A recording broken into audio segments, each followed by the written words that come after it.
What is up, plant community?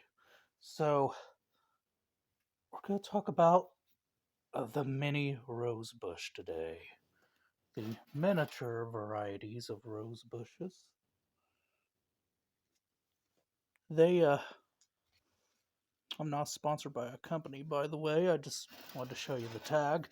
So, for mini rose bushes, just absolutely stunning rose bushes. They come in a wide range of varieties and hybridizations and variegations. Uh, this is just a purple variety which lost all of its flowers. They were absolutely stunning. You could keep them in a pot, or you could take them in, keep them as house plants. Uh, they could take temperatures as low as minus 27 degrees. So they're pretty cold tolerant for some miniature rose bushes. They do still retain their little thorns here, just like any other rose bush, and they do hurt. Although I will say these tend to hurt 10 times worse because they're like little needles compared to the normal rose bushes I have outside. Um, So let's talk about the general care of the rose bush. So the rose bush, they do best outside, honestly. Even the miniature varieties like this do. Wait, oh, they're just win a leaf, which that's fine. So yeah, the rose bushes do better completely outside than they do inside.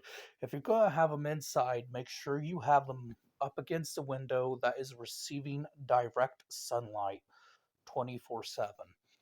Because that's where they're going to thrive best at, and that's where they're going to do best at. Actually, when I first got this rose bush, it wasn't even all that full like it is now because I got it on clearance, which is a good deal. I mean, you could take these guys, you could separate them, you could put them in different pots because I got like four separate rose bushes in this one pot. So to me, that was a steal. $3.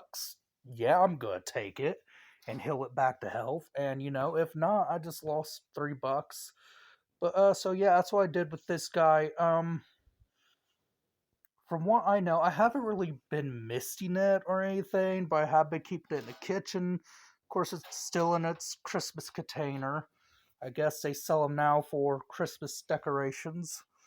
Um, I will say this, their flowers don't seem to really want to flower inside. I mean, they will, but they won't last as long as they would outside. They'll sorry about that, crisp up, dry up, and fall off, which then, like I did here, you could just take it, snip it off, and you'll get some back budding where the leaves are, just like on any normal rose bush. You commonly see these guys around, I guess, Christmas now, and you'll see them around spring, and you'll see them around Mother's Day. And Mother's Day is when you can really get more unique varieties rather than the purple variety.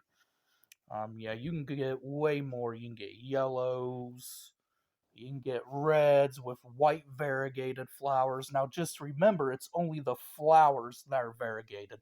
The leaves themselves won't be variegated. So, just keep in mind if you get this and you think that the leaves are going to come out variegated, no, it's only directed towards the flowers. Um, you can give it an all purpose plant food, or you can give it slow release.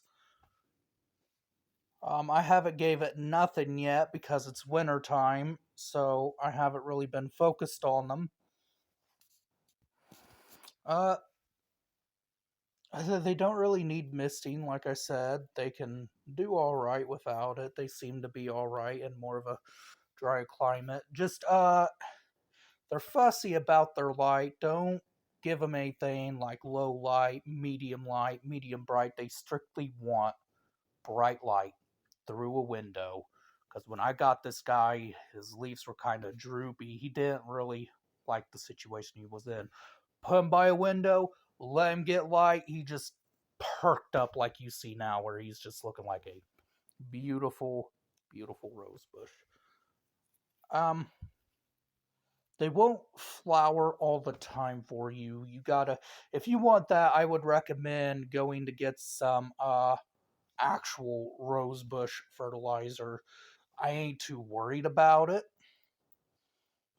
There is things you got to worry about, like pH levels and all that. I ain't gonna go into details with that because this will be my first time caring for a small species of a rosebush.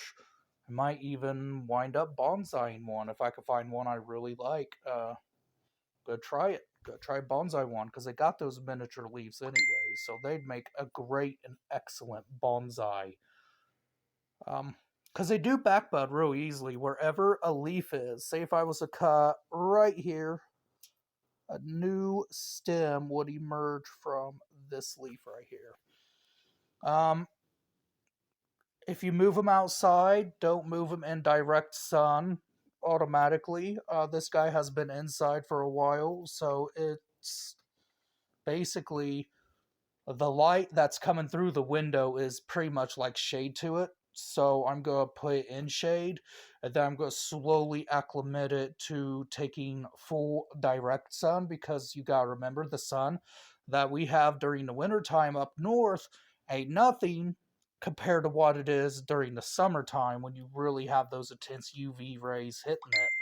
So it's going to be important to make sure you acclimate it appropriately, or if you're doing like I am, putting it in the back, you want to acclimate it to where it can at least take maybe 6 hours of direct sun.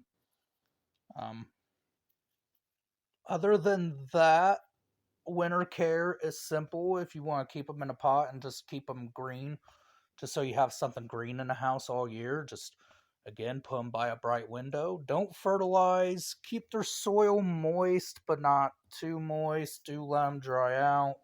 They do attend, I notice with this species, attend to like a bit of moist soil, which that's all right for where I am gonna put it.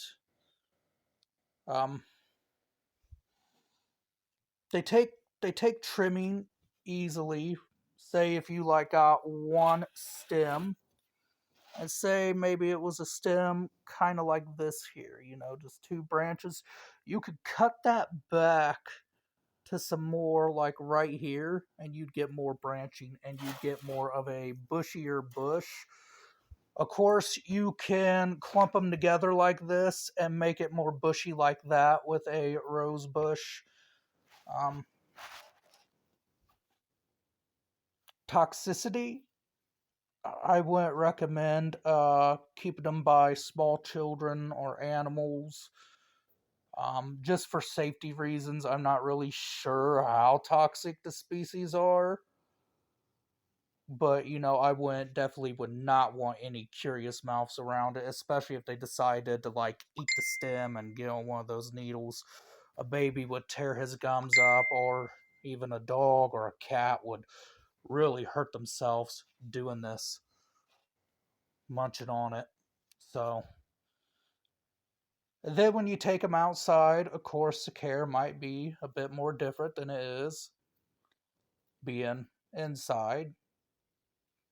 Just let them acclimate, like I said, and they should be fine. They can take direct sun outside. That's what I'm going to do with mine. And they can take shade, long as it's bright shade, I think. But this will be my first time, so I guess it will be an experiment for all of us to figure out, yeah, can this guy take a good amount of shade and keep going, which I think he will. Um, yeah, other than that, just a quick care video on the rose bush. Of course, when the flowers are dead, just like a giant rose bush, well, a normal rose bush, like I got out in my gardens, you just snip off those flowers. There you go. And Pests. Almost forgot about pests because I actually had to deal with that before I made this video. Yeah. So the common pests is just like what you would have with a normal rose bush. Spider mites, thrips, scale, the common pests you gotta worry about.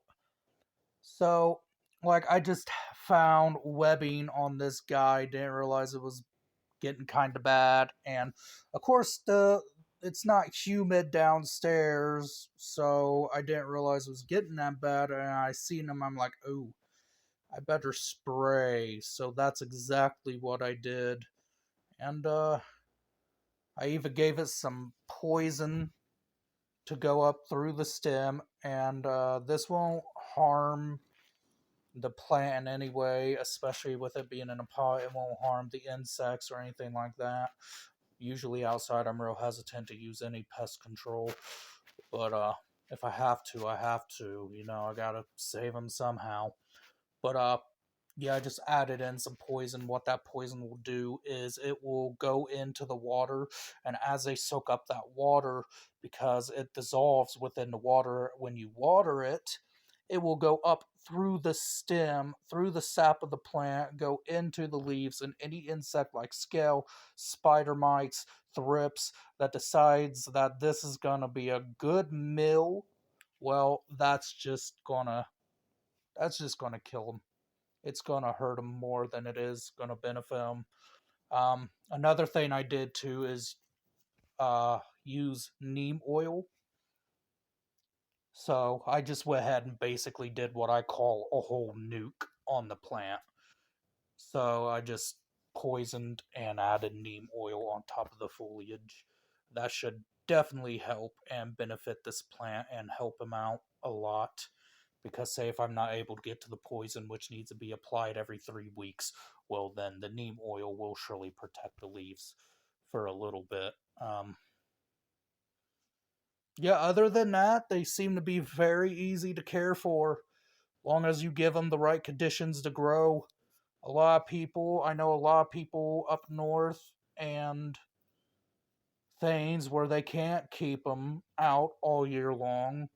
Well, I mean, they can if you just plant them, but say you plant them in a pot, and you gotta eventually bring them in because you don't want them to freeze down here. Well, I guess you could if you want to.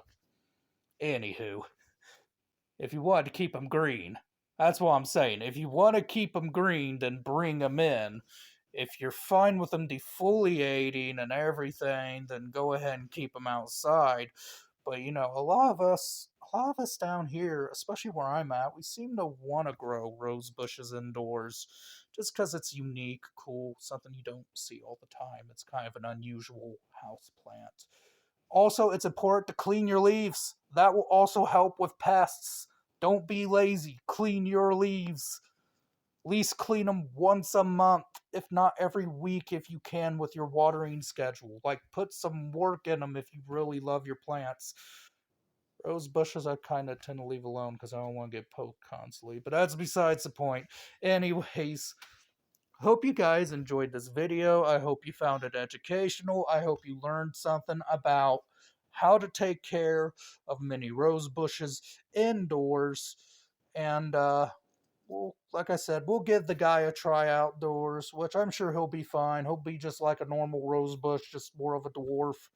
And we'll even do a bonsai eventually when we get more of these guys here, and we'll go from there. And I'll teach you how to trim the rose bushes because I have to do that constantly out in my garden anyway, so I have to apply some bonsai techniques out there. And so this will be no different, especially if I had decide to grow one as a bonsai, which I think will be cool. It would be a very unusual bonsai, but I think it'd be cool to start one as a bonsai. Anyways, if you guys found this video educational in any way, please give me a like. Give me a thumbs up on that like button. Give me a subscribe. Give me a share. It really helps me out. It helps this channel out. It helps me teach people things about plants, which I love doing. I love teaching people about plants, Of course, what you do is up to you. I'm just basically here to give advice and what works for me. Um, but yeah, if you guys enjoyed this video, I mean, even if you don't leave a like or subscribe, leave a comment. Hopefully, I can help you down below and answer your questions. Other than that, I hope you guys have a good day. And for those up north, be safe. Thank you.